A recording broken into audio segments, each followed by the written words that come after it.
Video में break लेना not very happy. अभी डाउनलोड करें तक ऐप।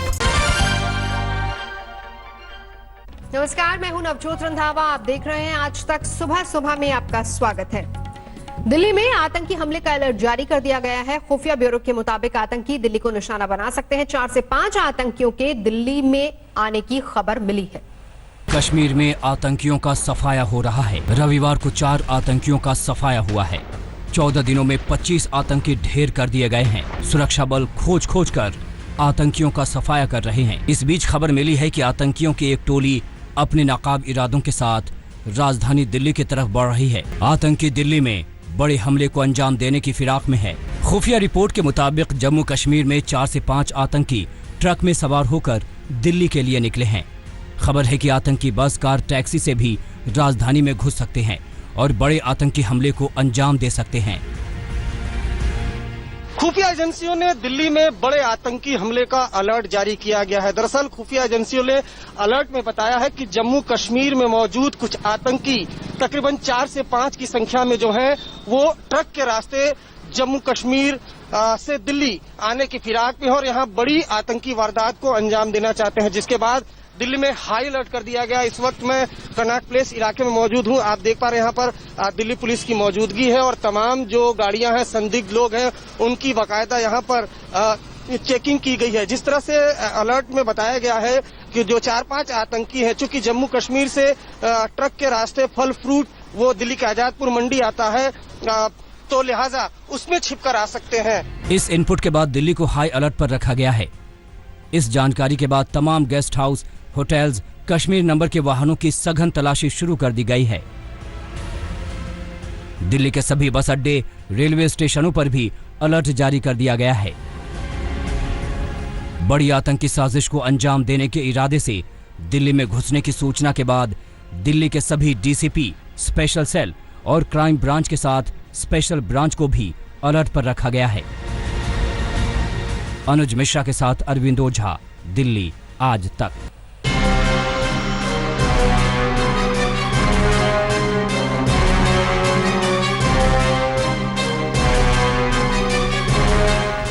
सरहद पर चीन को सबक सिखाया। पूर्वी लद्दाख में एलएसी पर चीन की सेना का गुरूर तोड़ा। अब बारी उसको कूटनीति मोर्चे पर भी पटखनी देने की है। भारत के इस प्लान से दुश्मन हैरान भी होगा और परेशान भी। अंतर्राष्ट्रीय स्तर पर चीन को अलग थलग करने का जो ब्लूप्रिंट तैयार हुआ, उससे फड़फड़ा जाएगा ड्रैगन। शी जिनपिंग की रातों की नींद हराम हो जाएगी। मौजूदा हालात में कूटनीतिक स्तर पर पहला तमाचा उसे रक्षा मंत्री राजनाथ सिंह के मास्को दौरे पर लगेगा। रूस से न्योता मिलने के बाद रक्षा मंत्री राजनाथ सिंह आज मॉस्को के लिए रवाना हो रहे हैं। वहां दूसरे देशों के नेताओं से तो मिलेंगे, लेकिन चीन के नेताओं से नहीं करेंगे मुलाकात। ये संदेश चीन को तिलमिला देगा। लद्दाख में चीन ने जो किया है, उसका खामियाजा उसे अंतर्राष्ट्रीय फोरम पर भी देखने को मिलेगा। मॉस्को में चीन की ऐसी बेइज्जती होगी कि वो पानी पानी हो जाएगा। सबके सामने चीन जलील हो जाएगा। भारत में जिस तरह का रोष है, जिस तरह की प्रतिक्रिया है, उसको देखते हुए भारत सरकार एक क्लियर मैसेज चीन को देना चाह रही है कि जब भी ग्लोबल प्लेटफॉर्म्स पर भी अगर भारत और चीन एक साथ आएंगे तो भारत अपनी बात सिर्फ चीन को ये कहने के लिए रखेगा कि चीन को अपना जो बिहेवियर है उसको बदलना पड़ेगा, नहीं तो द्विपक्षीय संबंधों में दरार पड़ी रहेगी। और जो ये इस मॉस्को में जो राजनाथ सिंह की विजिट है, वहाँ पर वो एक मैसेज चीन को देना चाह रहे हैं।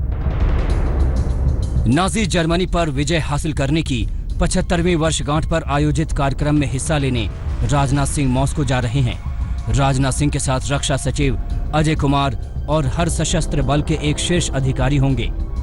24 जून को पहली बार मॉस्को के रेड स्क्वायर पर भारतीय सैन्य टुकड़ी भी विक्ट्री डे समारोह का हिस्सा बनेगी। चीन के साथ खराब रिश्ते के बीच राजनाथ सिंह का मॉस्को का यह दौरा काफी अहम हो जाता है। रक्षा मंत्री राजनाथ सिंह 3 दिन के दौरे के लिए मॉस्को जा रहे हैं, विक्ट्री डे परेड में शामिल होने। लेकिन चीन के लिए पहला झटका और भारी झटका नहीं मिलेंगे चीन के डेलीगेशन के साथ। कूटनीतिक मोर्चे पर चीन को एक और झटका 23 जून को ही लग जाएगा। रशिया, इंडिया, चाइना यानी RIC ग्रुपिंग की विदेश मंत्रियों की वीडियो कॉन्फ्रेंसिंग में भी चीन बेनकाब हो जाएगा। रूस, भारत और चीन के बीच ये डिजिटल बातचीत तो होगी, लेकिन चीन के साथ द्विपक्षीय बातचीत की कोई गुंजाइश नहीं। तीनों मुल्कों के बीच कोरोना वायरस और आर्थिक मुद्दे पर चर्चा होगी। इस मीटिंग में भी चीन की अकड़ ढीली की जाएगी। चीन को नजरअंदाज करके भारत संदेश देगा कि वो घमंड में ना रहे। हालांकि घर में ही इस त्रिपक्षीय बातचीत को लेकर बीजेपी सांसद ने ही सरकार को घेरा है। सुब्रमण्यम स्वामी ने कहा कि जब माहौल ठीक नहीं तो इस बैठक में S जयशंकर की जगह स्वास्थ्य मंत्री डॉक्टर हर्षवर्धन क्यों नहीं शामिल होते। हालांकि चीन को घेरने का यह सिलसिला लगातार जारी है। इसको असली झटका सितंबर में लगेगा, जब G7 का विस्तार होगा। प्रधानमंत्री नरेंद्र मोदी इस बैठक में हिस्सा लेने खुद जाएंगे। इसी बैठक में G7 बन जाएगा G10, यानी दुनिया के ताकतवर लीग में भारत की हो जाएगी एंट्री। इस लीग में शामिल होने का न्योता खुद अमेरिका के राष्ट्रपति डोनाल्ड ट्रंप ने दिया। अंतर्राष्ट्रीय स्तर पर चीन के खिलाफ बड़ी घेराबंदी। जब सितंबर में G7 G10 बन जाएगा और भारत उसमें शामिल होगा, तब चीन अकेला पड़ जाएगा। अमेरिका में सितंबर में होने वाली इस बैठक में भारत के साथ दूसरे देशों को भी G10 का हिस्सा बनाया जाएगा। भारत के साथ ऑस्ट्रेलिया और दक्षिण कोरिया भी शामिल हो जाएगा। पहले से ही इसमें Canada, France, Germany, Italy, Japan, Britain और अमेरिका शामिल हैं। हालांकि पहले G7 के G11 बनाने की तैयारी थी, लेकिन रूस के इनकार के बाद G10 बनाने पर मुहर लगी। अंतर्राष्ट्रीय मंच पर भारत का कद जितना बड़ा होगा, चीन उतना ही बिलबिलाएगा। इसी खिसियाहट में शी जिनपिंग भारत से पंगा ले रहे हैं, लेकिन पीएम मोदी ने जो दांव चला है उसमें चीन की सारी हेकड़ी धरी की धरी रह जाएगी। भारत की आक्रामक कूटनीति के सामने चीन पूरी दुनिया में अलग थलग पड़ जाएगा। दिल्ली से गीता मोहन के साथ आज तक ब्यूरो। चीन की घेराबंदी समंदर में भी करने की तैयारी हो चुकी है। जिस दक्षिण चीन सागर में चीन बाहें फैलाता जा रहा है, अपनी विस्तारवादी नीति से दुनिया की नींद हराम कर दी है, अब उसकी बारी है। क्वाड ग्रुप के जरिए उसकी नकेल कसी जाएगी। दक्षिण चीन सागर में ही घुसकर उसे बैकफुट पर धकेला जाएगा। अमेरिका, जापान, ऑस्ट्रेलिया के साथ मिलकर भारत की ये रणनीति कारगर हुई तो चीन इतिहास, भूगोल सब कुछ भूल जाएगा। भविष्य के बारे में सोचकर कांपेगा। चीन की घेराबंदी समंदर में भी की जा रही है। उसकी कमर दक्षिण चीन सागर में भी तोड़ने की तैयारी है।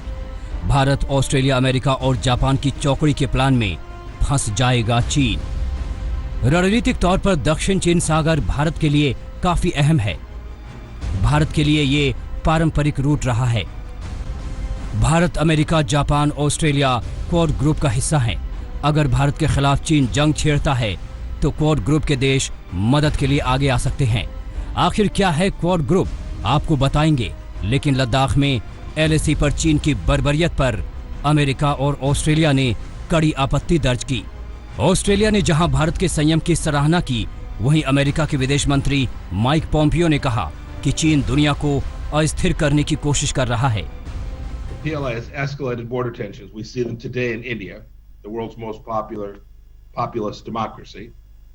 We watch as it militarizes the South China Sea and illegally claims more territory there, threatening vital sea lanes. A promise it broke again. दरअसल 2007 में जापान के प्रधानमंत्री शिंजो आबे ने क्वाड ग्रुप को बनाने का प्रस्ताव रखा था, जिसे भारत, अमेरिका और ऑस्ट्रेलिया ने समर्थन दिया था। हालांकि 10 साल तक ये तो निष्क्रिय ही रहा, लेकिन 2017 के बाद से चारों देशों की लगातार बैठकें हो रही हैं। क्वाड ग्रुप में शामिल सभी 4 देशों की एक ही चिंता है और वो है चीन का बढ़ता दबदबा। 2017 से लेकर 2019 के बीच क्वाड ग्रुप के बीच 5 मीटिंग हो चुकी है। इस मीटिंग में पहली बार न्यूजीलैंड, दक्षिण कोरिया और वियतनाम को भी शामिल किया गया था। अंतर्राष्ट्रीय स्तर पर एक और कूटनीतिक मुहिम, जहां साउथ चाइना सी में चीन अपना जोर आजमा रहा है, वहीं दूसरी तरफ क्वाड के जरिए अमेरिका, भारत, जापान और ऑस्ट्रेलिया करेंगे चीन का मुकाबला। क्वाड ग्रुप के देशों के साथ भारत की रणनीतिक साझेदारी है। यही वजह है कि अमेरिका ने चीन को काउंटर करने के लिए भारत को डिफेंस पार्टनर का दर्जा दिया। ऑस्ट्रेलिया के साथ हमारे पुराने रिश्ते हैं। 1962 की जंग में भी ऑस्ट्रेलिया ने हमारी मदद की थी। जापान के साथ हमारे करीबी रिश्ते हैं। दोनों देशों के बीच 2008 में सुरक्षा समझौता भी हुआ। जंग की सूरत में चीन के खिलाफ हमारे दोस्तों की लिस्ट लंबी है। 1998 में जब भारत ने न्यूक्लियर टेस्ट किया तो कई मुल्क विरोध में आ गए, लेकिन फ्रांस ने हमारा साथ दिया। वहीं 1971 की लड़ाई और कारगिल युद्ध में इजराइल ने भारत की मदद की। यूरोप में सबसे शक्तिशाली देश जर्मनी है, जिसका भी हमें समर्थन हासिल है। वहीं चीन से खफा ब्रिटेन भी भारत के साथ है। कूटनीतिक मोर्चे पर चीन के साथ अगर कोई है तो पाकिस्तान और उत्तर कोरिया, लेकिन इन दो देशों के दम पर चीन भला क्या कर सकता है? बावजूद कोई ऐसा मुल्क नहीं जो चीन से परेशान नहीं है। उसकी विस्तारवादी नीति से दुनिया त्रस्त है। उसकी इस दादागिरी पर चोट करने की जरूरत है। हालांकि इस बीच साउथ चाइना सी पर अपनी पकड़ मजबूत करने के लिए चीन ने एयर डिफेंस आइडेंटिफिकेशन जोन बनाने जा रहा है। चीन ने इस जोन में ताइवान और वियतनाम के कंट्रोल वाले द्वीपों को भी शामिल करने जा रहा है। चीन जोन के अंदर प्रतास, पार्सेल और स्पाटले द्वीप समूह को भी शामिल कर रहा है। इन द्वीपों को लेकर उसका ताइवान, वियतनाम और मलेशिया से विवाद चल रहा है। ऐसे में भारत को अपनी रणनीति बदलनी होगी। ताइवान, हांगकांग को लेकर जो मसले उठ रहे हैं, अगर भारत इस पर खुलकर समर्थन करता है तो चीन को मिर्ची जरूर लगेगी, उसका दर्द बढ़ जाएगा। तो एक प्रकार चीन के ऊपर दबाव है कि चीन जो है एक प्रकार से छोटी कंट्रीज के ऊपर प्रेशर डाल के पूरा साउथ चाइना सी अपना मानता है, जो कि एक प्रकार से गलत है। और चीन अभी वहाँ पर इन देशों की मदद कर रहा है अपने एयरक्राफ्ट कैरियर लेके। और दो तीन चीज़ें हैं, जो एक freedom of navigation, rule of law होना चाहिए, जिसमें सभी को बराबर की हिस्सा मिले। एक तरफ चीन को घेरने का पुख्ता प्लान तो दूसरी तरफ अपनी ताकत को मजबूत करने में भारत जुटा हुआ है। इसी कड़ी में संयुक्त राष्ट्र सुरक्षा परिषद में भारत को अस्थायी सदस्य के तौर पर चुने जाने से भी चीन बौखलाया हुआ है। 2 वर्षों तक संयुक्त राष्ट्र सुरक्षा परिषद में चीन की चालबाजी नहीं चलेगी। उसके मंसूबे को नाकाम बनाया जाएगा। कूटनीति के लिहाज से देखें तो चीन और दहशतगर्दों के दोस्त पाकिस्तान को छोड़कर भारत के दूसरे पड़ोसियों के साथ रिश्ते की डोर मजबूत है। हालांकि नेपाल के साथ रिश्तों में थोड़ी खटास जरूर आई है, लेकिन उसे दुरुस्त किया जा रहा है। उम्मीद की जा सकती है कि भारत की कारगर रणनीति चीन पर भारी पड़ेगी।